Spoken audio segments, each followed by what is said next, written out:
Continúan presentando Fernando García Remates, Universidad CLAE Punta del Este y Sur Hacienda, Servicio Red Pagos y Casa de Cambio con la mejor cotización.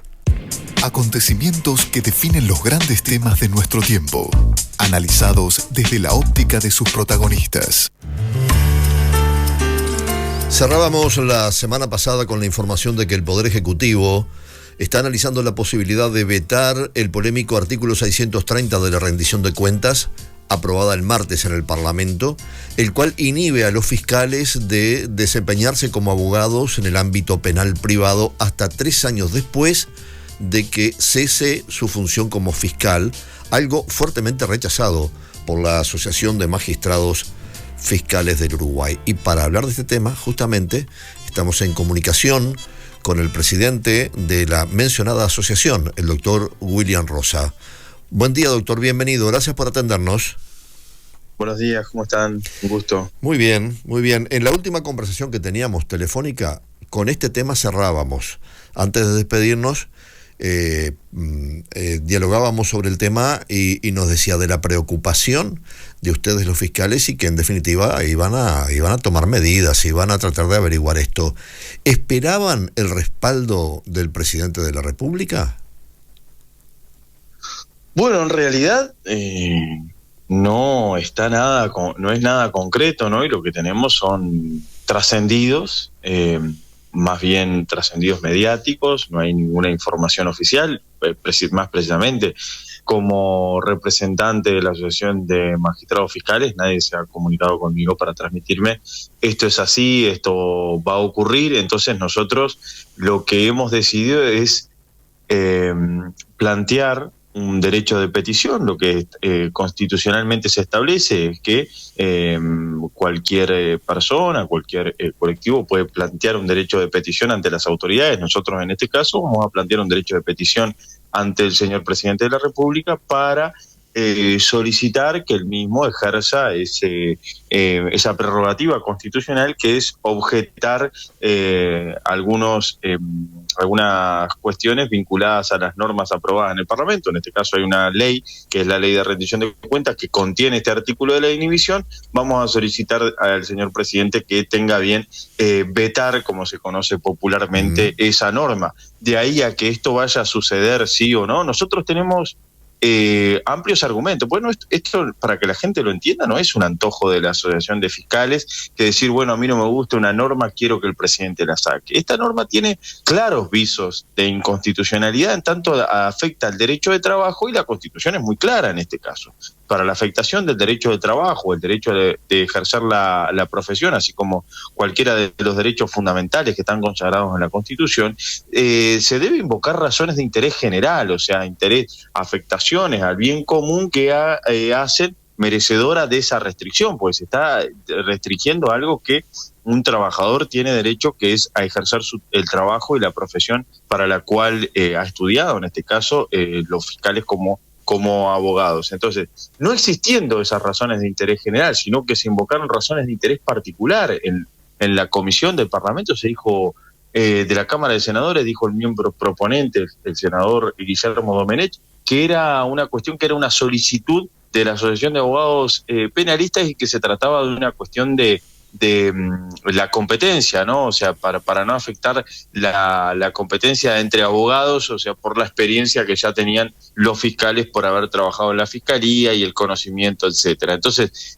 como no hay razones de interés general ahí, sino de interés particular, esta norma se vuelve inconstitucional. Muchos parlamentarios manifestaron su reparo a esta norma, pero como esto viene contenido en una ley de rendición de cuentas, si, por ejemplo, en la Cámara de Diputados decidieran no votar la norma por lo que establece respecto a los fiscales, quedaría la rendición de cuentas sin aprobarse. Entonces, en ese caso, los parlamentarios del oficialismo que se opusieron a esta norma igual votaron la ley de rendición de cuentas. Entonces, hace plausible, hace coherente, hace razonable que el presidente de la República pueda vetar esta norma. Entonces, esa es la solicitud que nosotros vamos a hacer, y no tenemos ninguna novedad de que esto vaya a ocurrir por el momento. Ojalá así sea, pero, sin embargo, todos aquellos planteos que ha hecho la Asociación de Fiscales, el reclamo de presupuesto, el reclamo de recursos, el reclamo de que se tenga en cuenta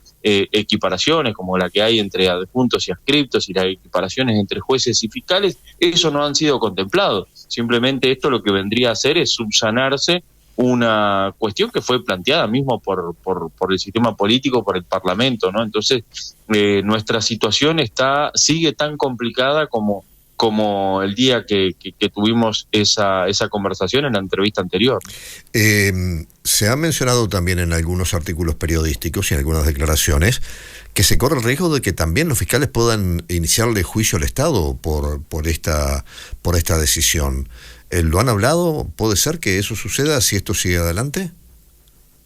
Nosotros hemos pintado un panorama, la verdad, muy complejo para el año 2024, en donde en realidad, lamentablemente, los fiscales, en vez de estar trabajando en aquello para lo que la sociedad les paga, que es para hacer investigaciones, que eso lo vamos a seguir haciendo, o sea, lo vamos a hacer tal cual corresponde, pero a su vez vamos a estar en juicio con el Estado, primero por la equiparación entre adjuntos y adscriptos. Los fiscales adscriptos van a tener que estar reclamando en vía judicial esa equiparación que no se contempló en el Parlamento y ahora hasta el 2026 no se puede contemplar. La equiparación que existe entre jueces y fiscales, que fue desoída por el Parlamento a sabiendas, porque lo reconocieron que habían cometido ese error y no lo subsanaron, entonces también va a meritar la realización de un juicio. Y por otro lado, si esta norma llega a aprobarse, la norma de la inhibición, y el presidente de la República no la veta, o habiéndola vetada, ese veto se levanta en la Cámara, en la Asamblea General, que no creo que suceda por las amplias manifestaciones de parlamentarios, tanto oficialistas como de la oposición. Entonces, si el presidente no ejerce su prerrogativa del veto, lo que tendríamos que hacer es iniciar juicios por la inconstitucionalidad de esa norma. Entonces, tendríamos una triple instancia judicial respecto de esta situación que estamos viviendo los fiscales, o sea que esto es parte de la realidad a la que nos toca atenernos luego del nuevo Código de Proceso Penal, ¿no? ¿Consideran que hay una especie de campaña contra los fiscales? Porque también a esto se le ha puesto el nombre de Jorge Díaz, como que Jorge Díaz salió de su cargo como principal autoridad de la Fiscalía Nacional y empezó a ejercer el otro día, y que de alguna forma tiene información clasificada para utilizarla como abogado defensor en cualquier situación que se le contrate. ¿Es el disparador de esta propuesta, de esta normativa, o pueden haber otro trasfondo? Primero, es claro, ¿no?, que hay un ensañamiento en contra de la Fiscalía y en contra de los fiscales, y separándolo de Jorge Díaz, ¿no? Porque si esto tuviese que ver directamente o solamente con el fiscal, el ex fiscal de Corte, Jorge Díaz, al momento en que hace 2 años el doctor Díaz egresó de la Fiscalía o se fue de la Fiscalía, habrían parado este ensañamiento en contra de la Fiscalía, en contra de los fiscales, lo cual no sucedió. Y por otro lado, hay también manifestaciones que son muy peligrosas respecto de la credibilidad que tienen que tener el sistema de justicia y también el trabajo de los fiscales. Se dice prácticamente, sin ruborizarse, que el doctor Jorge Díaz está siendo favorecido prácticamente en su actividad como abogado. Y queremos señalar que esto, en caso de ser así, por ejemplo, si me pone de ejemplo, si yo favoreciera a Jorge Díaz o al abogado que sea en una causa que está tramitando ante la Fiscalía, el acto que yo estoy realizando es un acto que linda a la corrupción, y nosotros como Estado no debemos tolerar que eso suceda. Las autoridades no deben tolerar que en la Fiscalía esto esté sucediendo. Debe presentarse la denuncia y debe realizarse la investigación.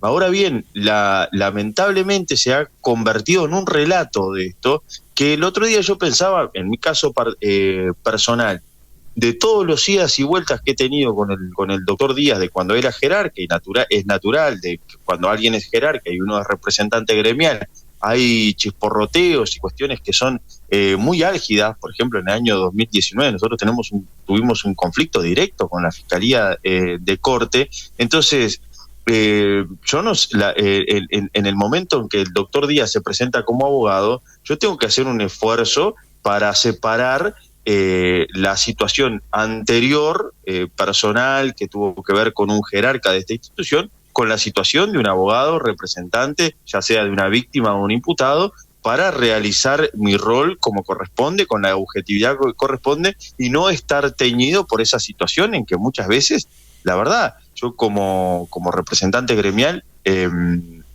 tuve una situación de serias discrepancias, por ser suaves, con el doctor Díaz, y que eso no contamine mi trabajo como fiscal. Y fíjese que en la mayoría de los casos como fiscales también han vivido esta situación de conflicto. El conflicto en aquel momento fue votado en una asamblea, me acuerdo, en la que no hubo tanta representatividad, votando un paro en contra de la Fiscalía de Corte. Entonces todas esas situaciones desvirtúan el relato que se está haciendo, como que el doctor Díaz tiene una posición favorable dentro de las causas que lleva la Fiscalía. Esto en términos generales. Si en el término particular usted tiene un caso, un ejemplo, no debe como actor político, un senador salir o un actor de relevancia pública salir a hacer señalamientos generales, sino debe señalar la situación particular y decir: esto está ocurriendo, y como yo sé que está ocurriendo y yo tengo evidencia que esto está ocurriendo, yo lo quiero denunciar, y quiero que el fiscal que esté favoreciendo al doctor Díaz sea responsabilizado o investigado, porque si no, queda teñido todo de un manto tan espantoso que el día de mañana, cuando la Fiscalía vaya contra la corrupción pública, contra el crimen organizado, se sembró tantas sospechas en la actividad de la Fiscalía que incluso en esos casos la ciudadanía puede decir: esto está bien o esto está mal. Lo vemos permanentemente. Cada vez que uno tiene una salida mediática, hay muchos comentarios en las redes sociales que lo que hacen es replicar lo que dijeron esos actores políticos. Entonces, ahí está la mella que se hace en la confianza en las instituciones, y es el daño que se genera que no lo ven, me parece, quienes lo realizan, por estar mirando solo la coyuntura que tal vez les sea favorable a hacer señalamientos a la Fiscalía, ¿no? Bien. Quiero agradecer este tiempo, ha sido muy, muy interesante poder tener esta charla que aspiramos sea esclarecedora en lo que tiene que ver con el tratamiento público que se está dando. Gracias, doctor, muy amable. No, por favor, estoy a las órdenes cuando quieran. Muchísimas gracias por el contacto. Buena jornada, hasta pronto. La conversación era con el presidente de la Asociación de Fiscales del Uruguay, el doctor William Rosa. Lo escuchaste aquí, en Frecuencia Abierta.